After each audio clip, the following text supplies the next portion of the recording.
Welcome to the Global Speaker Advantage, the #1 podcast where your voice goes beyond borders. Hosted by Oliver Sham, international speaker and coach, this show is for speakers ready to grow influence, land paid gigs, and make a global impact. Tune in every Tuesday and Friday weekly for insights, interviews, and strategies to help you thrive on the world stage. Let's go global.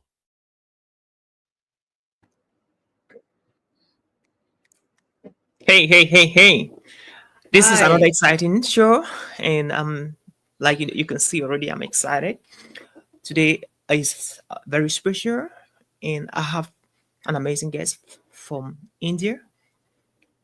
And before I go ahead and introduce my guest, I want to give a shout out to all the listeners, thousands of listeners around the world, from Singapore to Europe to Africa to the United States to Canada and all around the world.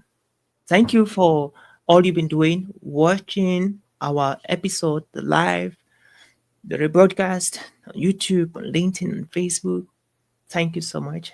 Keep on sharing. Today, we are so blessed to receive here a special guest right away from India. She is the president of the Indian Professional Speakers Association Mumbai chapter. She is a medical doctor and she owns her private clinic. She is an author of 4 books on purpose, on marriage, on girls, and on gratitude.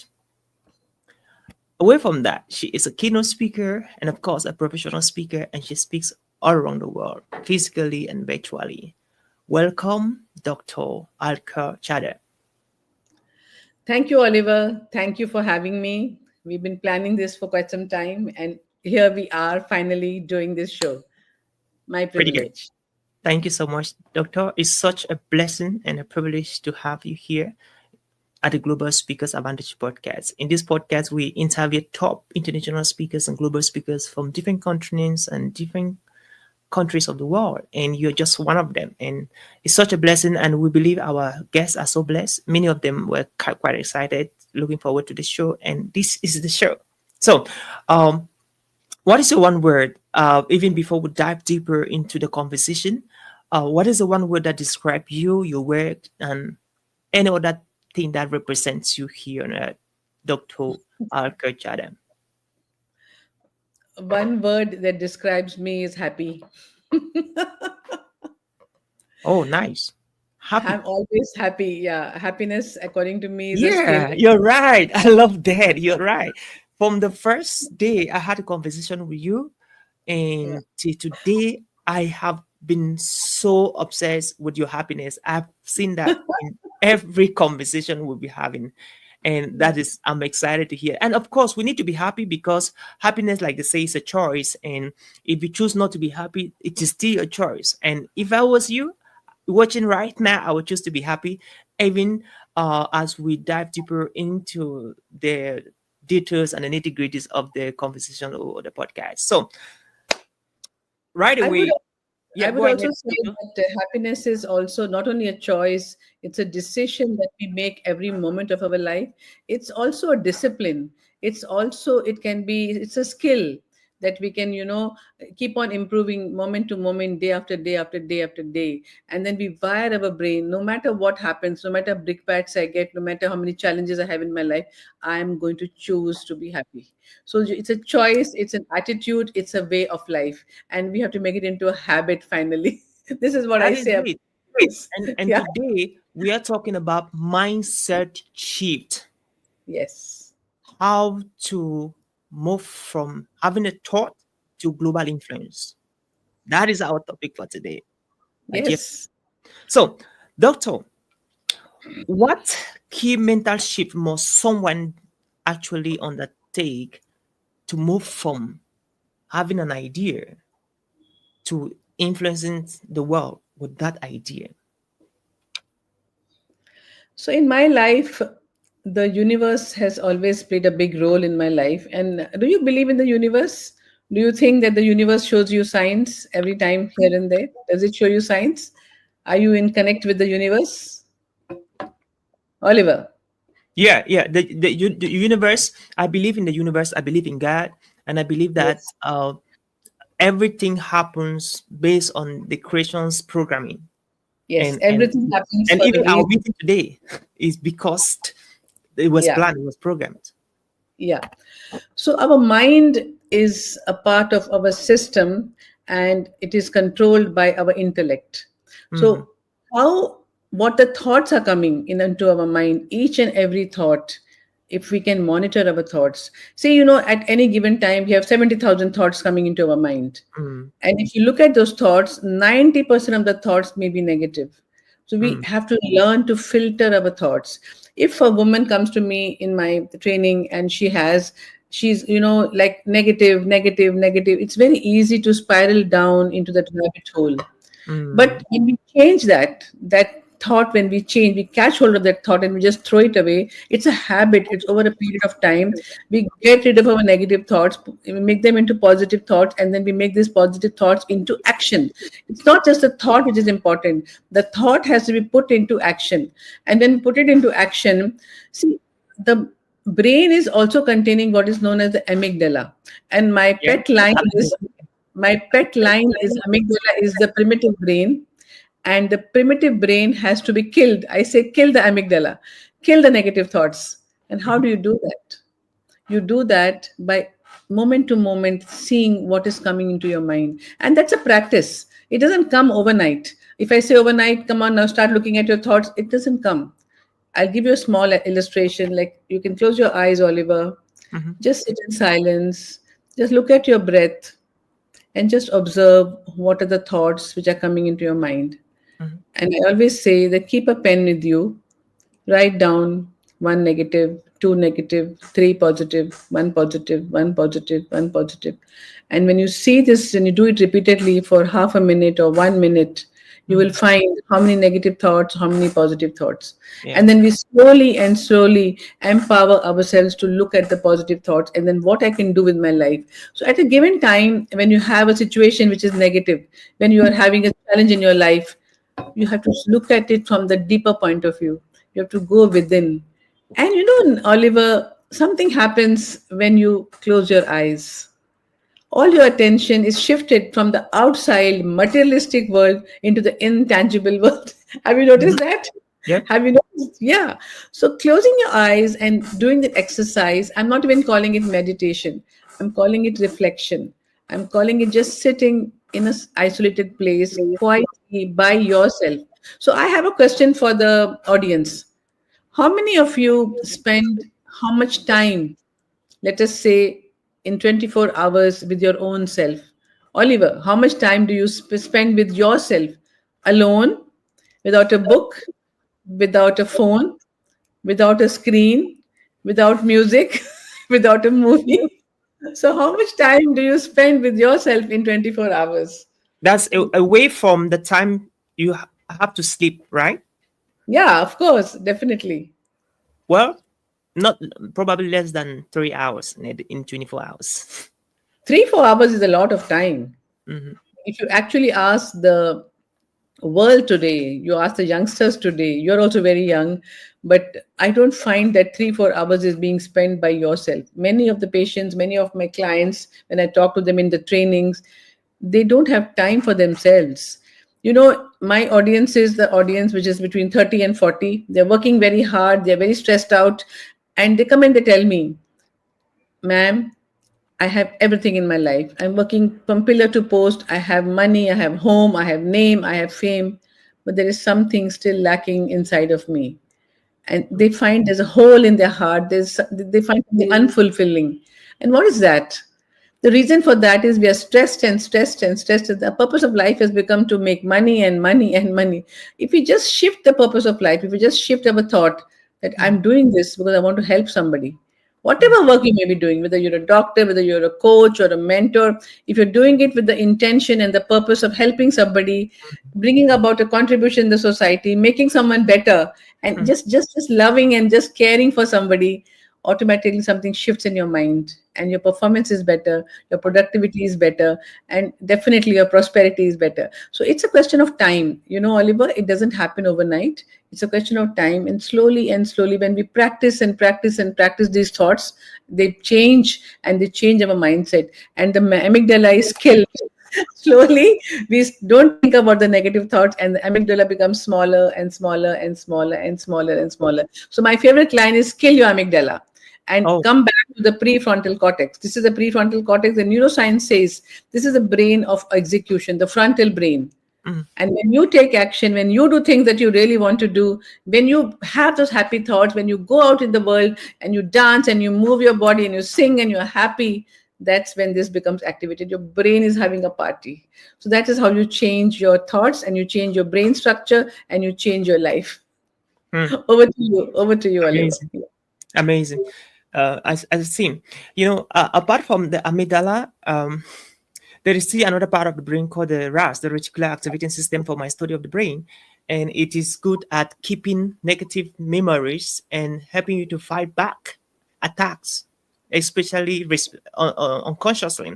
So looking at the reticular activating system and the amygdala, which they almost work together, what do you have to say to people watching us right now?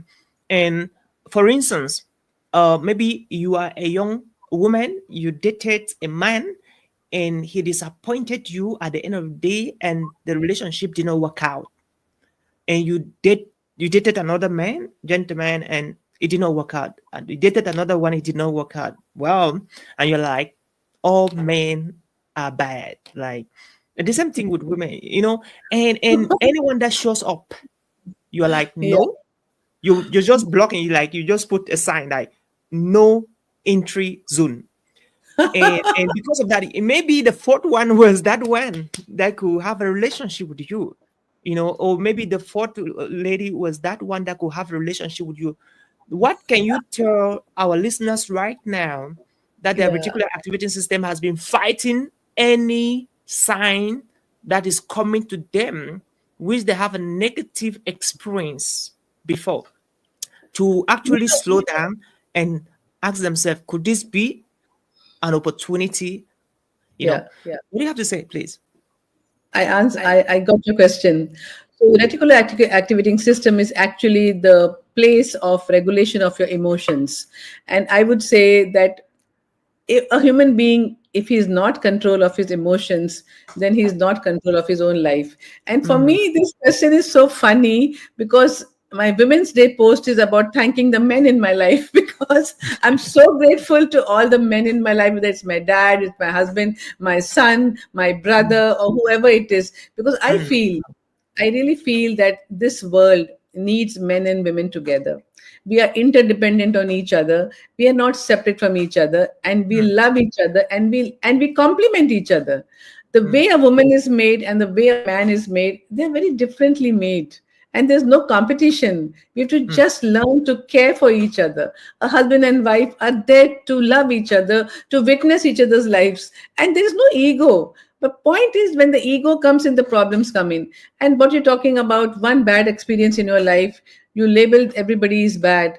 That is mhm, a case with everybody today. It's happening. But the reticular activating system, you have to make it smarter and smarter every day by practicing the positivity and by regulating your emotions. So, how do you regulate your emotions? You be aware of them. You understand that, okay, this is the power of emotional intelligence, I would say. Whenever mhm, you're getting a negative emotion, you have to realize that I am getting a negative emotion, acknowledge that emotion, and mhm, then only you can change it. If you're not aware of it, then you're not going to change it. I remember when I was a little girl, I was studying for medicine to get into the medical college, and I used to have to walk from my home to the bus stop for at least 20 minutes in the morning. Every morning, I was walking for 20 minutes to reach my bus stop to go to college. And there was my father is a scientist from Bhabha Atomic Research Center, and there was a training school behind my home. And the boys were all engineers and all scientists. And I was going to study medicine, and they would all follow me in that line. Do you know what I did? I wrote in my cupboard. There was a in my cupboard on the left hand side, inside my cupboard, I wrote a letter to myself. Do not look at boys. So The awareness has to be there, because I wanted to focus on my studies. I wanted to become a doctor, and I did not want to distract myself, going in Mm, the tangential direction. Boys will come later in my life, but right now my focus is studies. So being aware of your emotions, being aware of your feelings, that is the step number one. And step number two is then regulating your emotions. And that is something which we call mind control. How do we control our mind? We control our mind by breathing. We control our mind by various techniques, by reflection. We control our mind by sitting and visualization. We control our mind by affirmations. We have various tools and techniques today, and they have been proven by neuroscience and how we control our mind. But that comes with practice. Every mm, single day we have to practice, practice, practice, and then only the structure of the brain changes, the function of the brain changes. And do you know something, Oliver, when we sit in silence, when we sit quietly, when we're doing our affirmations, when we're doing our visualization, something very beautiful is happening. mm, Our parasympathetic system is getting activated, and we're going towards calm. So there's so much of chaos and noise and clutter in our life. There's too much of noise around us. But the idea of closing our eyes is when we go to quietness, we go to quietude, we go to calmness. And that to me is the key of life. Stillness is the key to life, because we go within ourselves. Life is not an outside.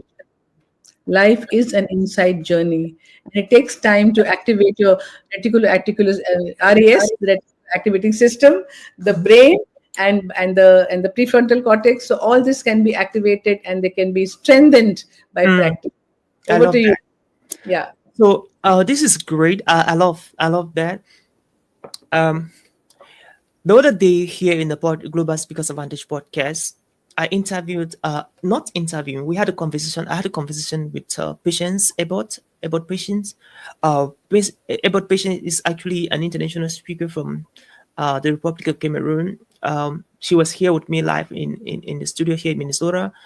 And when we're talking, she shared a story how she was going to school barefooted, though a beautiful girl in those days, because the parents did not wanted to dress her up, putting earrings and putting nice dresses on her, because the parents were scared that if she was dressed up at that tender age of 12, 15, 20, and all of that so well, the boys were could distract her and derail her from her studies and all of that. And Yeah. I understand that when it comes to relationship and all of that, boys, they have the upper hand because they can actually distract.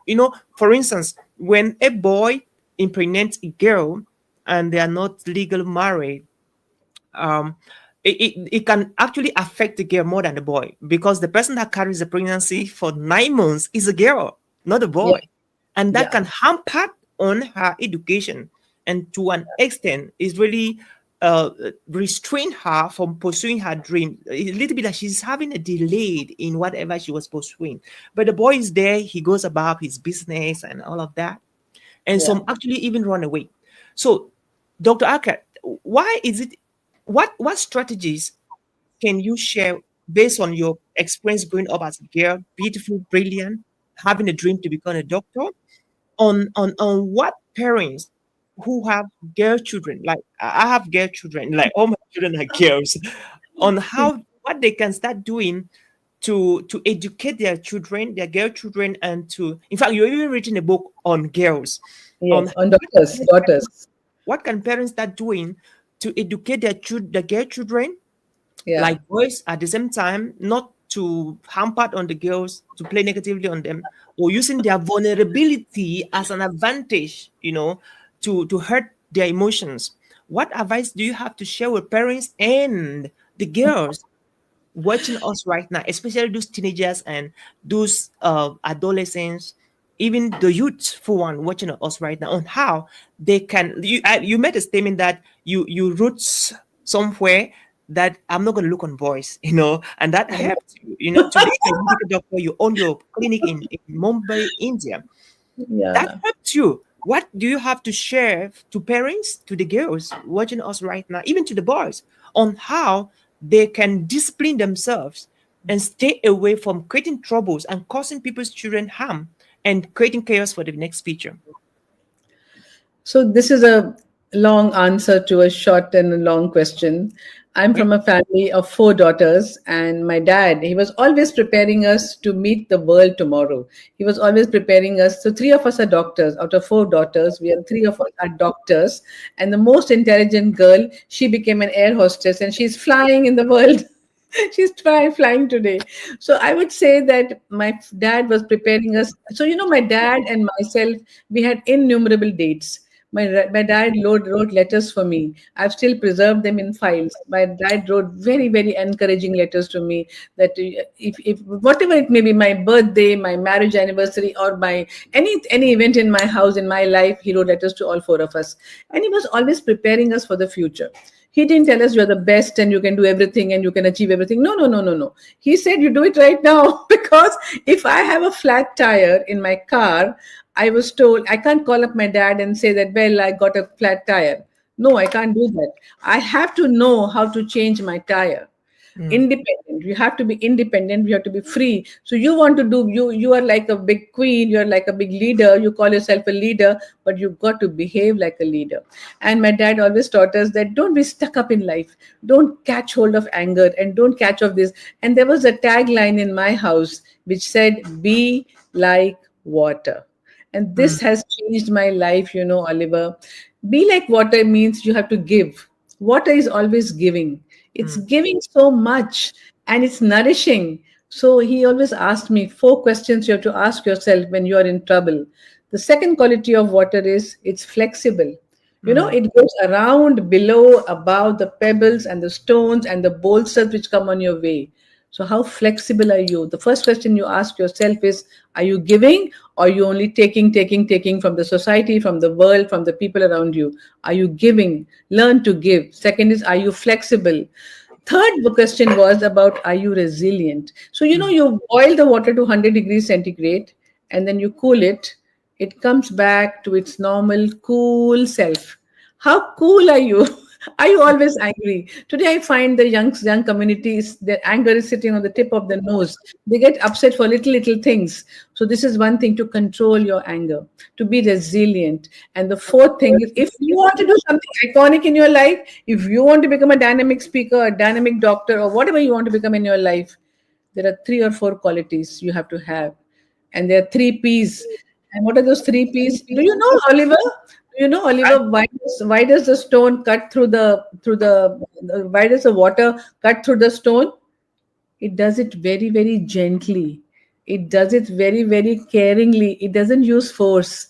It's a question of patience mhm. and persistence Persistent, and perseverance. perseverance. So these are the things my dad who always kept on teaching us whenever we were trouble. He said, ask yourself this question. And the last thing is the look at the sea. The sea is so humble. The sea is a picture of humility. All the streams from the mountain come and they go into the sea. The sea is not complaining. Why are you coming into me? The sea is humble. It's taking in, it's inclusive. It's so humble. It's so modest. It takes in everything which comes into itself. So that is called egolessness. So are you egoistic in a particular situation? And this is what my dad always taught me. And it has worked with me throughout my life to be like water, to flow like water, to speak like water, so that I can interact with my audience. And I would say to the parents of the daughters that just love them. Just love them and love them. Whether it's a daughter, whether it's a son, let them just blossom.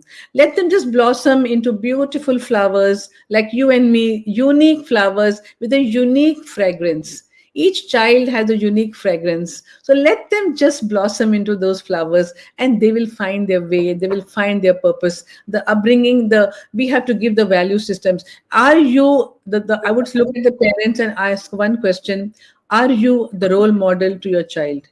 If you tell your child to go for a walk, are you walking? You have to walk. You have to do what you want your child to do. Your Mm, child is a copycat. Your child is your copy. He's mm, going to just do exactly what you want, what you are doing. He will mm. not do what you want him to do, but he will do. If you are disciplined, he will become disciplined. If Yeah. you are having the right kind of food, he will have the right kind of food. If you're sleeping late, he's going to sleep late.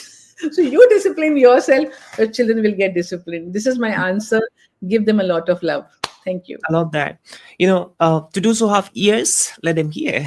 I got the wisdom in what you said, and I really appreciate. Somebody says, children learn by catching, not by hearing. What that means to me is children, they will always cut it. For instance, there's a day here. I got up in the morning. I wanted to go to Walmart and buy bread. Dr. Aka, you know what they use bread for, right? Yeah. All right. So I had to do breakfast. So my bread was finished. So I had to go buy bread in the supermarket at Walmart.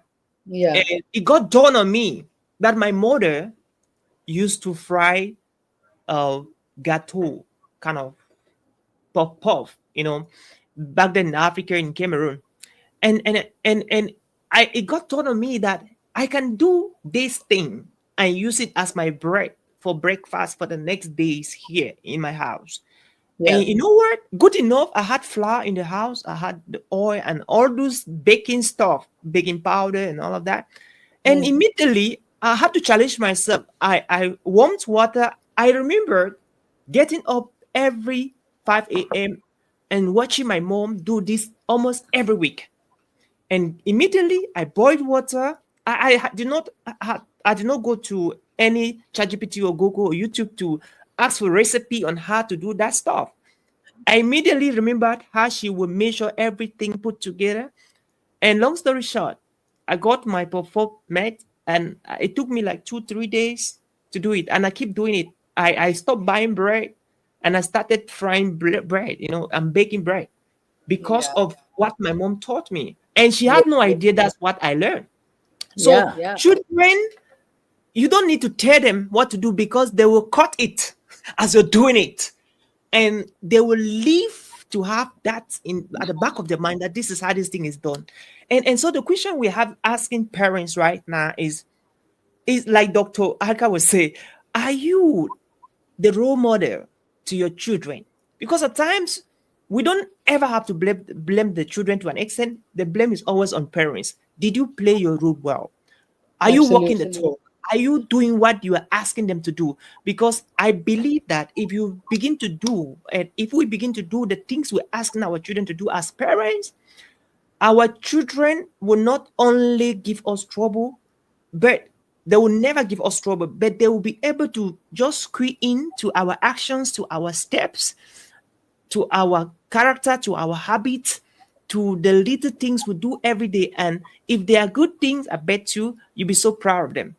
And I think that's a very powerful point there, Dr. Alker, and I really appreciate. Parents become role models. If you I ask also your want go ahead, please. I want to share something at this moment, Okay. and that is, I don't know why the echo is coming, but what I want to share is that the children, the teenagers, the adolescents, they may not listen to your parents, but they are watching you all the time. And I have this senior citizens club with me in my building where I have my patient education programs. I have a room where it is air conditioned, and we make them sit and we listen to their talks, and they listen to us. So what I did was these senior citizens, they come and they sit in my infrastructure. We give them cup of tea, coffee. They read books and from my library. They read newspaper and they chat with each other. But recently, what I started was that I called some teenagers from the neighboring houses. I called some adolescent children. I said, "Come on, why don't you come and join us?" And Mm, something beautiful happened. I never expected this to happen. Something magical happened. What mm, happened was these children, 16, 15, 17 years, they started coming and sitting with these elderly people. And mm, what I told them was, why don't you read stories to these elderly people? And when they were reading the stories to these elderly people, the elderly people were finding it so beautiful that this child is looking at me, because their own grandchildren don't have time for them. And in these people's houses, the child who is coming here, he has no time for his parents or his grandparents. So one day I got a phone call from one of the parents, and she told me that, "Ma'am, I want to come and meet you." I said, "Okay, come over, come and meet me." And what she told me was so beautiful. She said, "My child was not listening to me at all. And at the age that teenager is, they are always, trying to rebel against the parents. They want something which is not, the parents don't want to give them. But he said that since the time that these people have been talking to the elderly people have been talking to him, he's listening to them, and he's coming home and telling the stories to his parents what that lady in my clinic told them. So I find that there's a magical relationship between elders and teenagers, and when they meet in a company and when they share with each other their pains, so the child is sharing his pain, my mom doesn't listen to me, and the grandmother is sharing the pain with this child, my children don't listen to me. So it's a beautiful place, of sharing, and sharing is caring, and sharing is also therapy. So it's Yeah. therapy for both the people. And I'm going to do this more in details, and I'll share with you what's happening with this. I just started about 2 years back, and I find that there's a great effect on the children. So when we introduce children and keep them in the company of the elders, they change a lot. The trick is not to talk to them in a condescending way. Never judge the children. Mhm. Never. You cannot judge them. The only thing that we can do to our children is to love them. And I feel that this loving people and loving children, it applies to internationally universal. Love the people in your life, cherish the people in your life, relish them, relish your food, but cherish the people in your life. Over to you. Oh, thank you so much. I love that. So, I dear get listeners, um, children caught it. They're not taught. They are caught. They hear are you, not Oliver. taught. Now, Oliver, I but can't we hear have you. cases. Hey, Dr. Alka. I can't hear you, Oliver. I don't know why. Okay, you can hear me? Sound. Can you hear me? Check. Yes. Sound. I can't hear you. What happened? Check. Everything on our side seems to be okay. Okay. Everything seems to be You can hear okay. me, right? Yeah, I can hear You you, can Doctor. hear me. Yeah, I can You hear can you. hear me, Yep. Thumbs up. but I cannot Everything hear you. Why? everything What is the seems to be okay.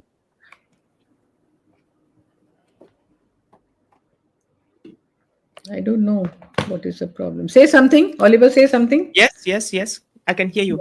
Wait, what is the problem? Check your system. Probably your system.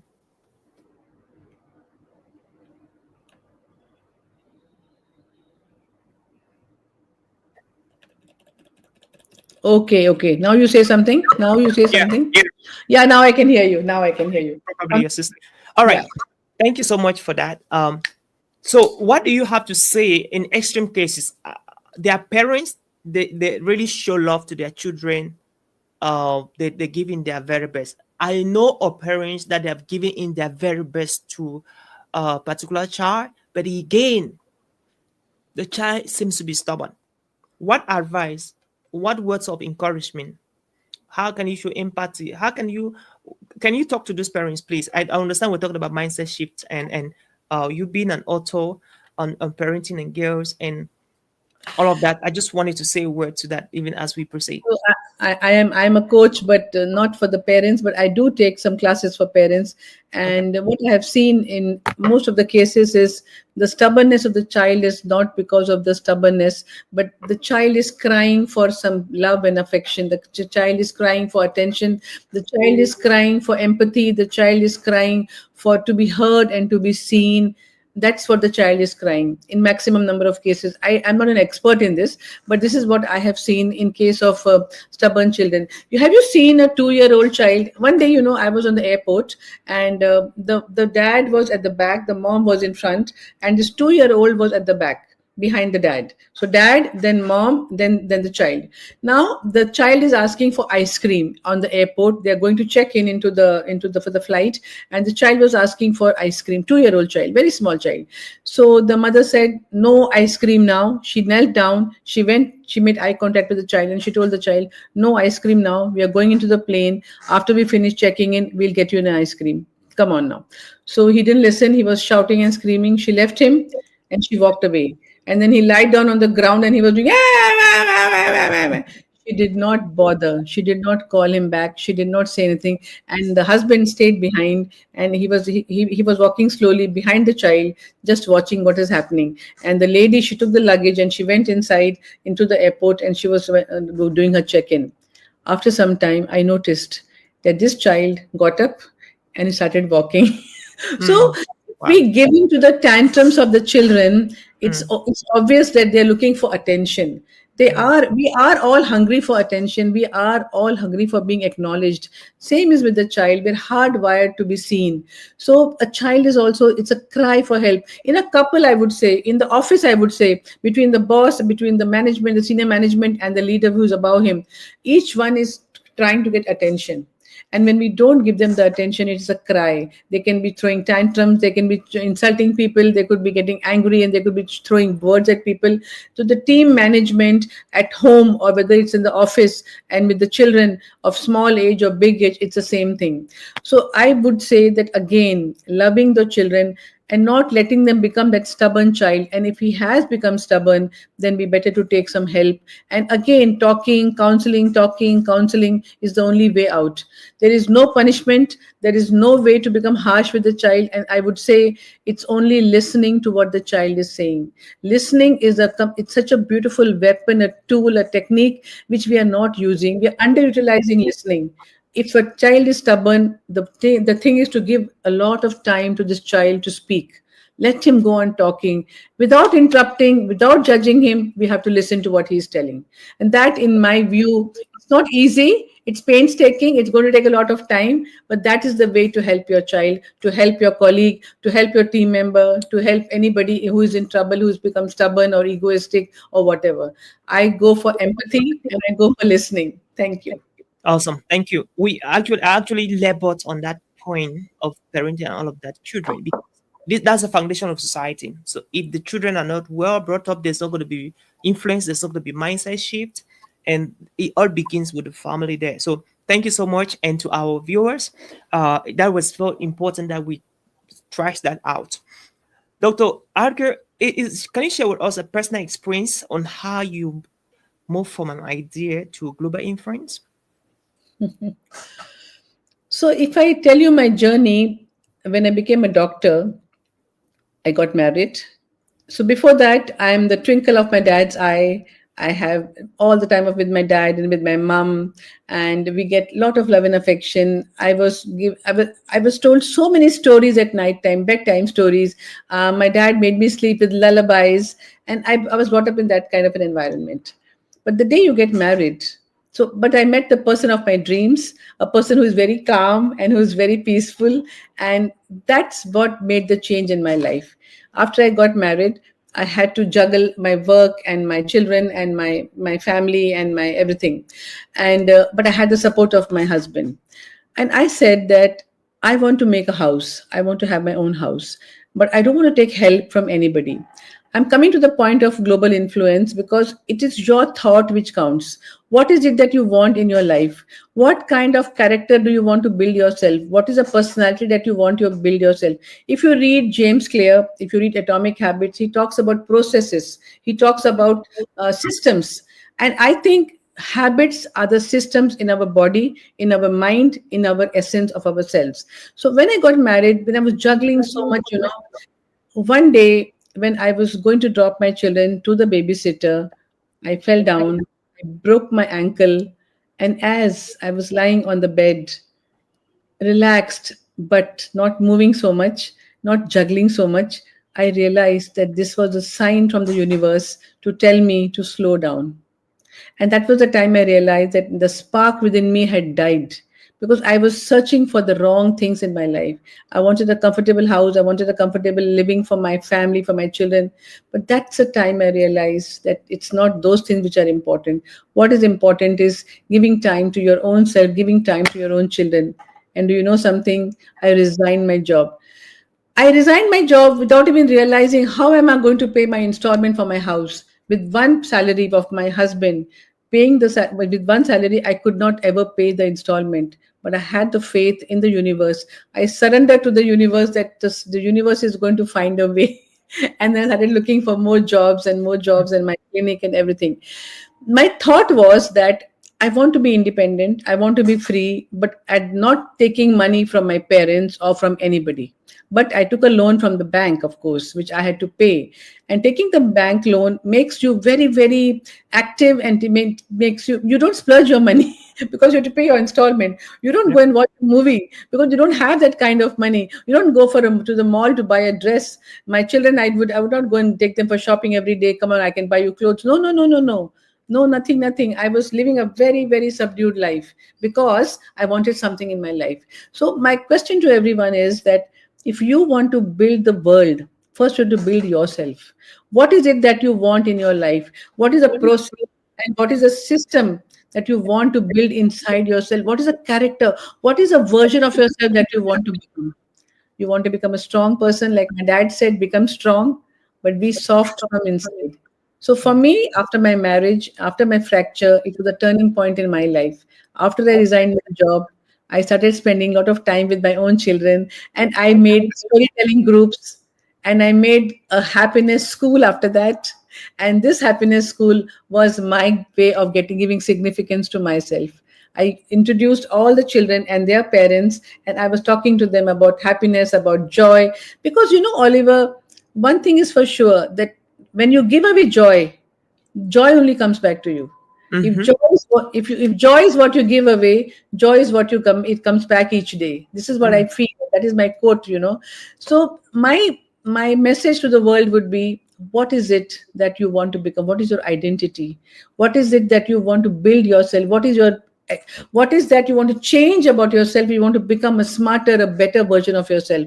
And when you work on yourself, when you change your personality, when you become the strong character that you want to become, automatically you can change the world. So your thoughts are your property. Your thoughts, what is it that you really want? Our mind has got an extraordinary power. Whatever you want to become, you can, but you have to work at it. You have to put your thoughts into action. Write down your thoughts, practice them every day, put the affirmations, visualize what you want to become, and then slowly, slowly, slowly you will start manifesting what you want to become. So it was my journey from where I was to where I am, and that is what I tell to everyone. You can do it. You can definitely do it. Over to you, Oliver. Oh, you can do it. So global influence start from inside. You have to be stronger inside before you can influence globally. I love that. So let me dive it a little bit for some very important reasons. I was listening to a kind of a preacher, I think day before yesterday, and she was addressing on what you just talked about, the importance of getting married to the right person. And this is there is a myth, Doctor. There's a big myth out there. Most of the time, when a young woman grows up and at the age of getting married, maybe at the age of 18, 19, 20, 25, whatever. So they have an ideal man that they want to get. This is part of global influence. That's why we're talking about this. They have a growth mind, and they have a mindset of the kind of husband or the kind of woman they want to get married to. Most of the time, you hear young girls make statements like, I want to get married to a man that is tall, that is handsome, that has money, or that has a car, or has a private jet. And you're like, oh my gosh. So that is the definition of a man that you want to get married to.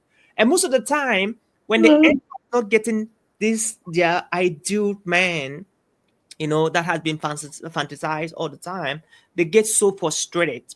And at times, the man who is probably shorter, maybe not having those qualities that they already fantasize, will come their way. And that could just be the right man that will help them to blossom, to become that global icon, to live their dreams. They run away. They're like, this is not what I saw, and so I can't settle for this man. And so that's a big problem that I've seen in our society. And the question I'm asking is like, what advice, like, what can you be married for years, like, and What your husband, you love him, you've been together for some time, and you happily married till now, you bless children. What advice, what recommendation can you give to younger people watching at us right now, especially the single ones, on an ideal man or an ideal woman, in order to avoid all that myth that, oh, I have to get married to this fancy woman, to this fancy man? Because what is important is fulfilling your purpose on earth, living your assignment, becoming who you wanted to become. And there are some of these fancy men or fancy women that they will not help you to become that person. if you just have to think again and look again deeper and critically. What do you have to say, Dr. Alka Chadha? Absolutely. So, in my chapter in my book of the magical lives of happy couples, Yeah. there's a chapter for the unmarried people. And in that, I've written my story. I was having a boyfriend before I met my husband. Okay. And this boy, and we were sitting we used to have exams, the medical college exams. We have four colleges in India, in Mumbai. And all the children, they come together and we sit in alphabetical order. So my future husband came between me and my earlier friend, and he sat in front of me, and I did not like him. I did not like him at all, and I was just thinking that, I was thinking that, what is this kind of person who's sitting in with me? And he was sitting quietly in one place, not Mm, talking to anybody. There mm, was chaos in the examination hall. Everybody mm, was asking everybody, "Hey, come on, you know that question? Have you studied this? Have you studied that?" And medical exams are the toughest exams in the world. Everybody was having the books open and they're reading and they're revising and all that. And this person is sitting quietly like this, closing his eyes, not bothered about the world, unagitated, unruffled. I said, "What a boring person." But then, as I was looking at his handwriting and as I was looking at his diagrams, and as I fell in love with this person, and I did not know anything about him. And mm, I don't know how he fell in love with me. I really don't know. But the point I'm trying to make is that your partner doesn't have to be right. I was very, very wrong for my husband because I'm a very impulsive person, a very talkative person, a very big conversationalist, and this is a very quiet person. It was probably the opposites were attracting each other. And getting attracted to such a person is very easy. But when you get married, you want to fight with somebody, don't you, Oliver? mhm, You want to have an argument with somebody. And I didn't have anyone to have an argument with. And that's when my journey started of understanding myself and understanding my spouse. That why is he so quiet? How come he's so quiet? What is there in him which keeps him so calm and unruffled? I started studying the pranic healing. I started studying yoga. I became a yoga teacher at the age of 28. I became a yoga teacher. I became a pranic healer. I did, after a few years, I did neuro-linguistic programming, not for becoming a speaker. I did all these things to understand myself. The mhm, point I'm trying to make is that any couple will have a lot of differences. Each one is brought up in a different way. But you have to make yourself right for that person. Don't expect that person to become right for you. My journey showed me that I tried to understand myself in order to understand my husband because I was intrigued the way he was loved by people. Do you know something? A calm person is a very attractive person. A very attractive people love such a person because they don't judge anybody, they don't criticize anybody, they don't find faults with anybody. So such people are very liked by everybody. And that was my journey. I started loving this man even more and more when I started understanding him. And then I became a copycat. He became my influencer, and I started learning to become like him, to become calm, to become unagitated. And then my journey started, of my inner journey started, and that is who I became. Today also, I have not changed completely. It's just that I talk a little less when he's around. that's So nice. I would say that there is no right partner. You are the right partner. If you are right, then he becomes right. Or if the boy is right, then the girl becomes right. So the onus and the responsibility lies on you and not on the opposite person. This is my study and this is my experience in my life. I'm married for 42 years and Mm. I feel I've been married just yesterday. So that's my advice to everybody. I love Thank that. you. Yeah, I love that. Couples have conversations, and personally, I always have conversations with my wife and less of kind of arguments. And now the point is that we, I've seen situations where, especially, it's always mostly on the side of the girl. They like to judge young boys, about they will want to predict the future. For me, I'm a man of faith, so it's only God that knows the future. So you don't predict the future. You can see a young boy today that is poor, wretched, who is looking hopeless, but only like God has his future. And so many people have judged people, and the next 2 years their lives completely change, and they're like, oh, I wish I did not make that mistake. And so this is a big lesson. This is a glaring call to especially young girls out there who are looking for soulmates and spouses and life partners. Like, boys, don't focus on the parents' world. Don't focus on the appearance. Don't Yeah. focus on the educational experience, the global exposure. Focus on the vision. Don't ask young boys, do you have a bank account? And don't ask young boys, how many countries have you traveled to? Ask them, what is your vision? Because that is what can determine if he can be the one who can help you to become that superstar that you're born to be or not. Because, we shall all give an account, to God on at the end of the day. And you will not say that because I got married to the wrong husband that I did not achieve my dreams, I did not live my purpose on earth. Or it's because I got married to the wrong wife that I failed in that assignment. No, it doesn't matter. You have to do it irrespective of who you get married to. So you don't want to become a victim of circumstances by mingling and get into a relationship with the wrong people. That will hurt you. And at the end of the day, it will not work out well for your goods finally. So thank you so much, Dr. Alka, for those. It's the podcast is becoming very interesting. At a certain point, I am a little bit happy, tense, at the same time. We're flowing. So what are the practices? This is so interesting. What are the practices that we can start doing as citizens of the world in order to actually transform our thoughts into global influence? What are the daily practices, habits, weekly habits and monthly things we have to start doing if we want to make a global influence, please? So for me, the first thing would be to sleep early at night.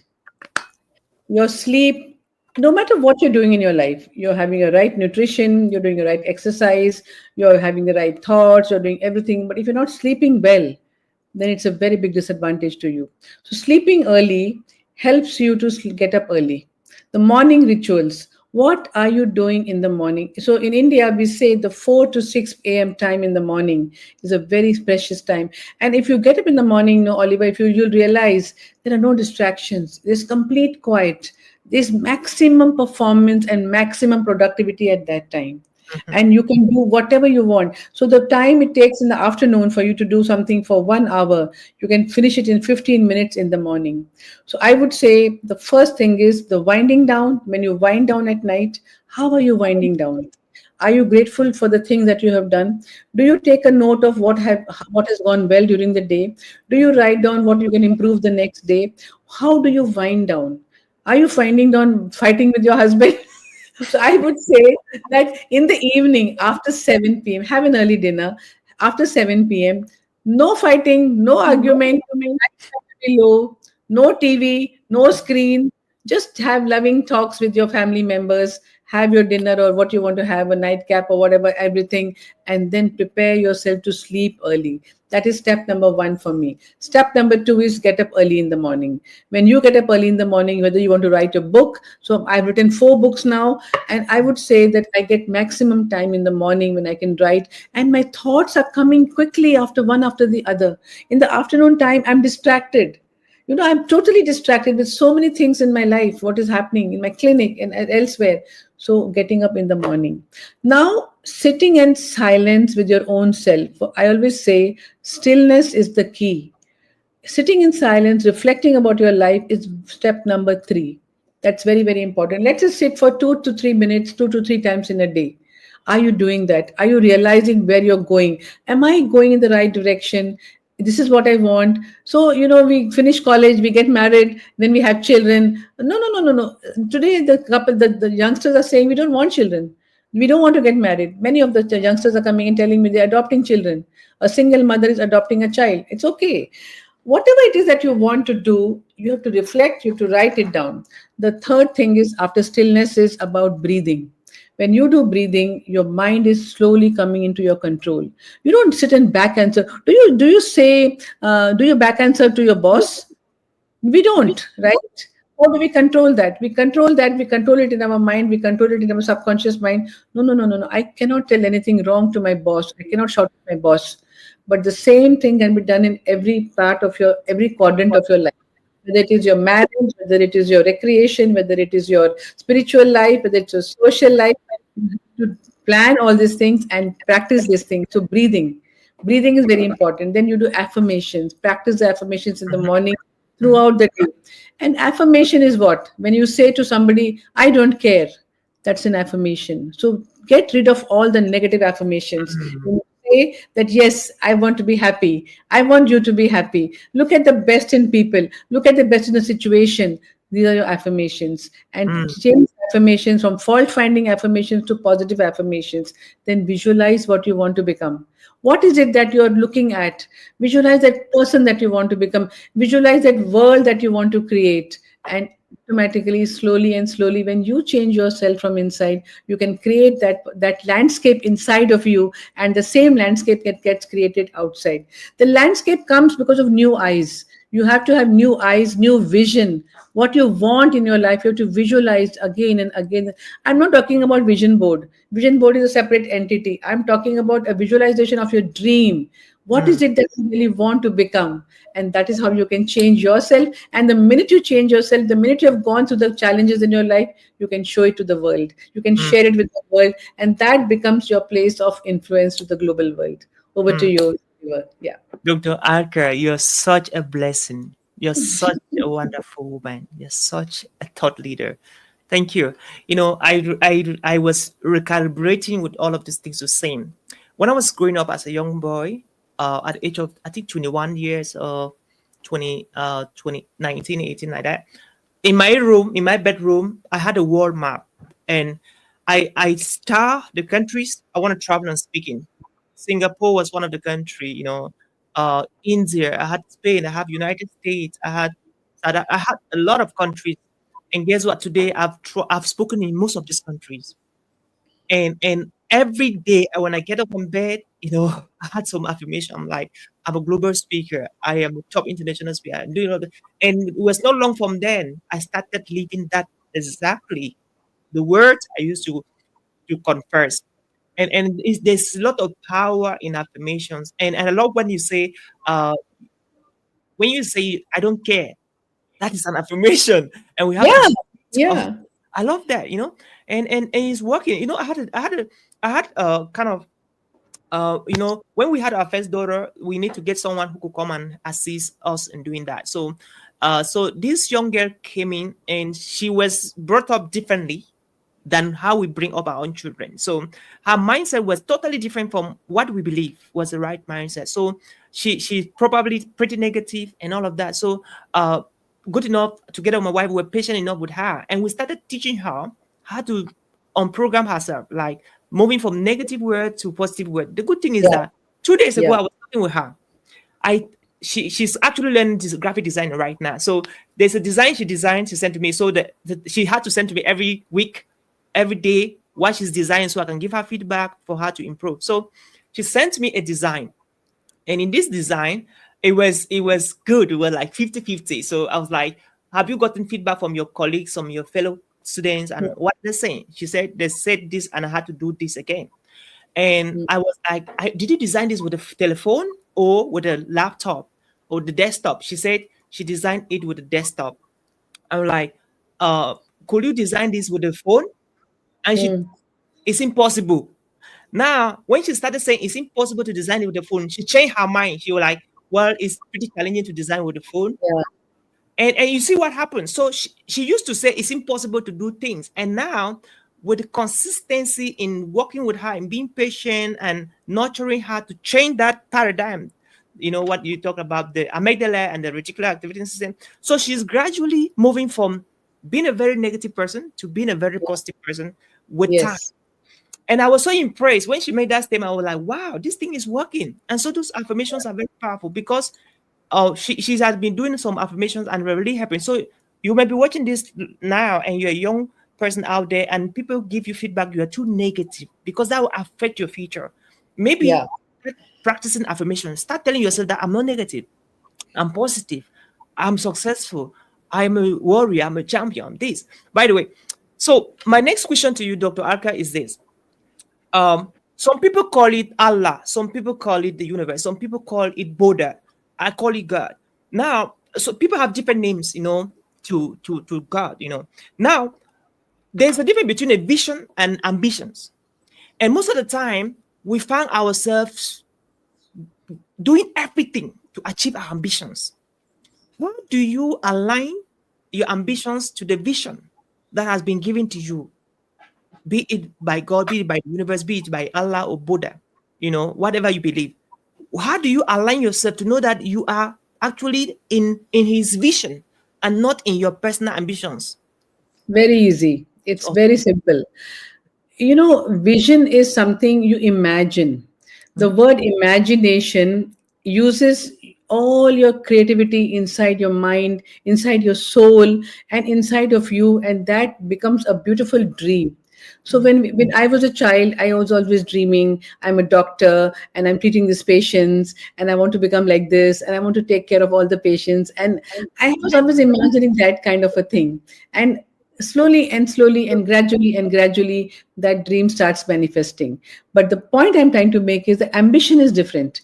Ambition is, okay, now I finished my 12th standard, now I want to get into the medical school, I want to go to the pre-medical test, after that I want to become this kind of doctor, after that I want to become that kind of doctor.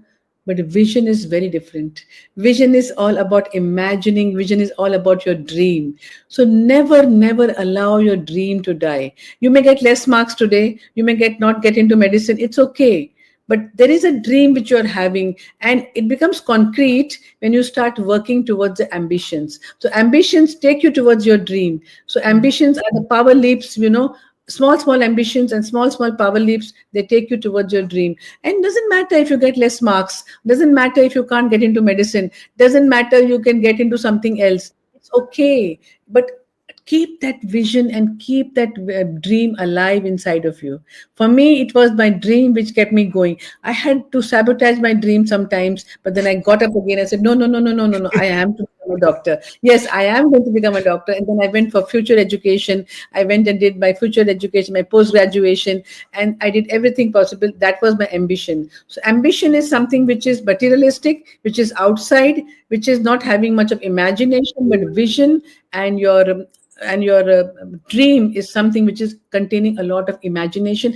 And when you imagine, no, Oliver, the whole of your brain is taking part, the reticular activating system, the primitive brain, the prefrontal cortex, the whole of the brain is taking part, and you feel happy. So keep dreaming, my friends.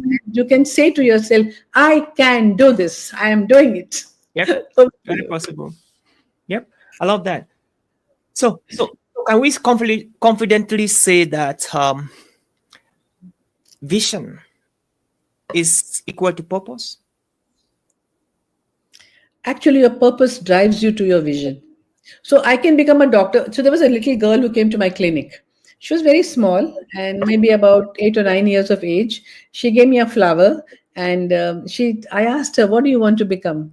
She said, "I want to become a doctor." I said, "Okay. And why do you want to become a doctor?" So the reason she gave me, listen to that. She said, "In my village, my grandmother, she died because she did not get medical help on time. I find very difficult. Everybody has to. She's 9 years old or 8 years old, very, very tiny girl. She Mm, told me, I want to become a doctor because I want to help the people of my village to get medical assistance as quick as possible. Because my grandmother died because she did not get medical help on time.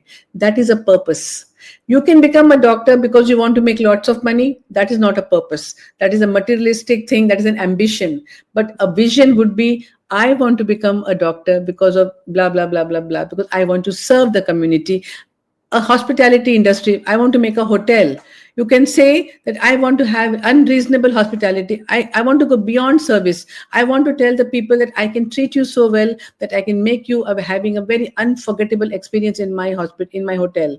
So mm, each person's purpose is very, very important, and your purpose is what drives you. It makes you get up in the morning. It makes you go for what you want to go. It makes you bounce from the bed. Otherwise, you'll be putting off the alarm and then going back to sleep. yep, Again another day. So purpose is what drives you to your vision and to your dream. Very good question. Thank you. great. Thank you. So to the people watching us, make sure you whatever you're doing, work on your purpose, because it's the purpose. It's my purpose that got me to the studio. It's a purpose that got all of us, the crew here, and it's a purpose that got Dr. Alka here. And my last question, as we close the curtains of this conversation, what is your message to young people watching us right now who are currently experiencing low self-esteem? They're being sabotaged. They undervalue themselves. They underestimate themselves. because of the words that the environment have poured upon them, those negative words that have hampered their productivity, because of the poor leadership in their countries, by whoever are the leaders, and they have just lost hope. What is the encouragement you have to them right now, please? So the name of my center, my medical center, is called Hope and Care. Hope Mm, and Care Center. So I would say to the young generation, you are beautiful. You have the power to do whatever you want to do. Just do one thing. Just love yourself. mm, Just do whatever you can to love yourself. Don't get swayed by what people are saying. Believe in yourself. It is easy to say to someone, believe in yourself, but the people around the child or the student or the person have to make him believe. So I had my dad who made me believe in myself. Like this, we have to have one person in our life who makes us believe in ourselves. But I would say, start with yourself. Be honest with yourself. Take responsibility for who you want to become. Build yourself. So I would say the only word that will make you become strong in your self-esteem is I can do it and I am doing it. You can do it. It's just only that you have to be real and you have to be genuine to your own self, and don't take yourself for granted. Don't take yourself for granted. Don't take anybody for granted. Just be honest to yourself and work hard. Work hard means work smart also. I'm not saying that only work hard. I love So that. one, yeah, just I can do it will help you to go above all your challenges and all your obstacles in life. That's all I want to say. I love that. And I want to end with these words of my mentor, one of my mentors and coaches, Awayak Shirak. He's he's in Cameroon right now. He said, Oliver, you are the only one who can determine how far you can go in life or how short you can go in life. No one else. If you decide to fail, if you finally fail, it was all left to you. If you decide to succeed, if you finally succeed, it's all left to you. People will never just come as many people think, but you have to keep on showing up to what you believe, to that vision, to that purpose, to that dream. Until you keep on showing up, nobody will ever show up.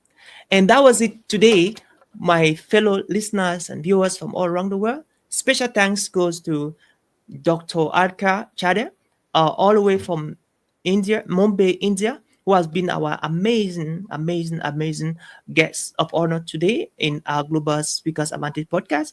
And this episode was actually worked out and sponsored by the podcast studio under the leadership of William, an amazing entrepreneur. And if you're out there and you want to dive deep into your podcast and you're in the United States in Minnesota, come home, because the podcast crew studio is actually home for anybody who aspires to do a podcast, whatever the scale it may be. And to you watching right now, thank you for watching. We are so grateful that you're able to glue to your phone screens, your TV screens, your computer screens, from that country from where you're watching. Okay, if this inspires you, if this helps you, if this challenges you, why not share with somebody whom you believe that he or she will need to listen to this? And that was how we got it for today's episode. My name is Oliver Shom, and hey, this is your Global Advantage Speakers Podcast. And until Tuesday next week again, we want to wish you a wonderful rest of your weekend. It is morning in some part of the world, it is afternoon in some part of the world, it's evening in some part of the world, and guess what? I don't know the time it is in your own part, but I know that in India right now, it is somewhere. What time do you have there, Dr. Alka? 11:40. It's midnight. It's midnight in India right now, and guess what? In United States, in the Central Standard Time, we are having 1 12. o'clock. So we Yep, yep. wish you a wonderful rest of the day, evening, night, wherever you are, and God bless you. And bye for now. Thank you. Thank you very much. Thank you for having me. Thank you very much.